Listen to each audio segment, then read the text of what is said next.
Bonjour à tous, c'est Actaris. Aujourd'hui, je vous fais une petite vidéo puisqu'il y a 2 semaines, Glénat sortait la Perfect Edition d'Evangelion, qui sera du coup sûrement la dernière édition qu'on aura en France du manga Evangelion. Et à cette occasion, du coup, j'ai décidé de faire cette petite vidéo pour comparer du coup toutes les éditions qu'on a pu avoir en France sur Evangelion.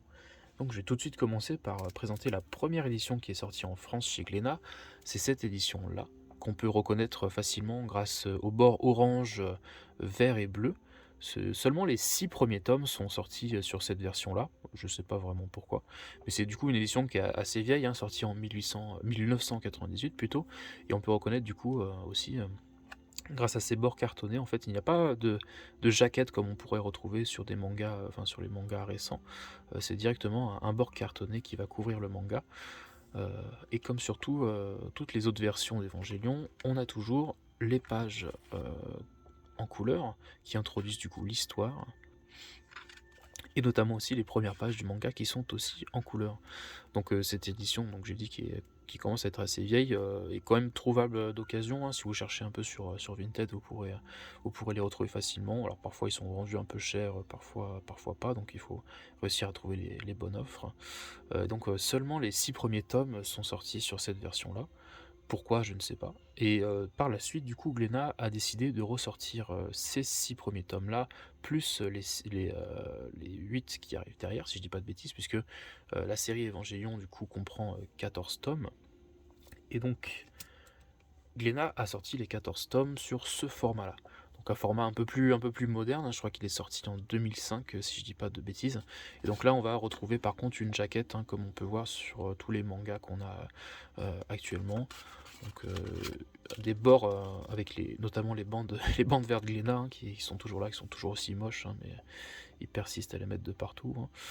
Et donc voilà, cette édition qui, se conserve peut-être un peu mieux, c'est sûrement l'édition que vous retrouverez le plus, d'occasion, à des bons prix surtout. Et on a aussi encore là, du coup, les pages en couleur pour introduire l'histoire, et les premières pages du coup du manga aussi en couleur. Alors apparemment, entre ces 2 éditions-là, donc mis à part la couverture, on aurait, des différences au niveau des planches. Alors je j'ai jamais su, le repérer, mais apparemment ici sur cette édition-là, les planches seraient, plus petites dans le sens où enfin elles seraient complètement visibles. Vous voyez toutes les planches sont correctement délimitées, il y aurait pas de coupure. Alors que sur cette édition-là, alors ça c'est à vérifier, mais j'ai jamais pu vraiment le vérifier. C'est un peu plus serré et il y aurait certaines planches qui seraient découpées. Alors ça c'est vraiment je ça serait une information à vérifier parce que je suis vraiment pas du tout sûr que ce soit vrai ou pas. Et on a, par la suite, plusieurs autres tomes qui sont sortis, mais alors avec une différence que certaines personnes ne voient peut-être pas forcément. Vous voyez ici que ce tome a été publié sous Gainax, donc qui est le premier studio, propriétaire, d'Evangelion. Et par la suite, donc je saurais pas dire l'année exactement, mais ce studio a fait faillite et a été remplacé du coup par, Kara, qui est un studio fondé par le créateur d'Evangelion, donc Hideaki Anno. Et donc Glénat a sorti, des tomes avec, la notation Gainax et Kara, donc on peut différencier ceux-là. Alors, je trouve qu'il n'y a pas forcément de différence entre, ces tomes-là, mis à part peut-être un peu la rigidité. Je trouve que ceux qui sont sortis avec, du coup, cet insigne Kara sont beaucoup plus souples que ceux qui sont sortis, avec, Gainax. Et donc cette deuxième édition d'Evangelion comporte donc, comme je l'ai dit, quelques différences, et notamment sur le tome 10. Donc on peut voir dans un premier temps, enfin non, je vais carrément vous les montrer directement en même temps en fait. Heu, vous voyez que sur certains tomes 10, on n'avait pas cette image sur le dos du manga, et certains l'ont. Donc c'est sûrement ceux qui ont été imprimés après qui l'ont eu, donc ceux qui ont été imprimés sous Kara. Et voilà, on a certains tomes aussi qui ont le signe, Gainax et Kara, donc à part la rigidité et l'épaisseur du manga, je ne saurais pas forcément dire la différence entre les 2, hein, il y en a pas beaucoup. Et donc on a toujours au début de chaque manga quelques pages en couleur, hop, donc c'est l'édition que vous allez retrouver, le plus, d'occasion, sur le marché. Cette deuxième édition, d'Evangelion est donc sortie en 14 tomes chez Glénat, comme au Japon d'ailleurs, qui comprend aussi 14 tomes. La spécificité des Japonais, par contre, c'est que eux, ils ont le droit à quelques éditions limitées, notamment volume 7 qui est sorti en version Noël, on va dire, avec deux versions comme ça. Et ils étaient aussi avec des figurines, hein, si je dis pas de bêtises. Donc je les ai toutes, les éditions limitées japonaises. De mémoire, il y en a 4, hein, mais du coup, je ferai peut-être une vidéo pour un peu plus spéciale pour vous présenter ces éditions limitées. On a notamment le dernier tome qui a eu le droit, lui, à son coffret limité, donc avec une couverture spéciale. Moi, je le trouve très très beau celui-là d'ailleurs, et avec parfois quelques petits goodies avec, mais ça, je vous ferai une vidéo spéciale du coup dessus.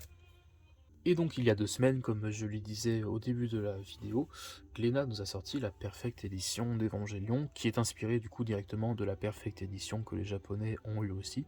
J'expliquerai les différences aussi par rapport aux Japonais. Donc c'est cette édition-là, donc qui est quand même en grand format, hein, celle-là par rapport au tome, hein, si je compare, attendez, hop, si je compare par rapport à un tome normal, voilà, c'est un grand format. Alors j'aime beaucoup la jaquette, hein, on a du vernis sélectif, hein, comme ils aiment bien le dire sur les photos, donc au toucher c'est assez agréable. Et on a, comme sur les autres éditions du coup, les pages au début en couleur, avec les premières pages du manga. Donc on retrouve aussi des pages en couleur au milieu, donc c'est normal que un tome de la Perfect Edition, en vérité, représente deux tomes de l'édition normale. Donc on a aussi ces bords verts Glénat qui sont pour moi beaucoup trop grands et qui gâchent un petit peu cette édition. Enfin, c'est dommage parce que je vais peut-être vous mettre une image des tomes qui sont sortis au Japon, mais eux sont très très sobres et très très jolis. Bon, après moi ça m'empêche pas d'apprécier cette édition qui pour moi est assez réussie. Et donc Glennon a décidé de sortir cette édition, donc les premières impressions sont vendues avec cet ex-libris qui est directement collé à la fin du manga. Sauf que du côté des Japonais, ils ont eu le droit à un peu plus de goodies, on va dire. Notamment avec ceci qui est sorti avec le dernier tome de l'édition, donc des stands en acrylique, et on a eu aussi quelques petits artbooks, donc je vous laisserai chercher sur internet, c'est assez intéressant. Et c'est dommage, je trouve qu'on n'ait pas eu ça en France avec Glénat, mais donc apparemment c'était une histoire de droit, hein. Ils n'ont pas forcément le droit de reproduire à l'identique tous les goodies qui sont sortis avec les éditions japonaises, donc voilà. Cette Perfect Edition du coup devrait se compléter en 7 tomes, donc normal, hein, un tome de la Perfect représente 2 tomes de l'édition normale, donc l'édition normale se termine en 14 tomes, celle-là devrait se terminer en 7 tomes, et en vue de la parution, enfin du rythme de parution actuel, on devrait se retrouver avec les 7 tomes d'ici juillet de l'année prochaine, donc 2023. Et donc voilà, ça promet d'avoir une édition assez sympa quand même, hein. C'est pas mal de se retrouver avec ça sur la Mangatech. Donc voilà, c'est une vidéo un peu rapide, hein. Si vous avez des questions, n'hésitez pas à les poser en commentaire, hein. Je serais ravi d'y répondre. Et donc prochainement, je sortirai une vidéo sur sûrement les collectors de l'édition japonaise d'Evangelion qui pour moi sont très très réussis. Voilà, merci d'avoir regardé la vidéo jusqu'au bout, hein. Vous pouvez regarder, j'ai fait quelques autres vidéos sur ma chaîne, notamment pour présenter des artbooks d'Evangelion, donc si le cœur vous en dit, vous pouvez y jeter un coup d'œil, et je vous remercie, et je vous dis à la prochaine fois. Salut!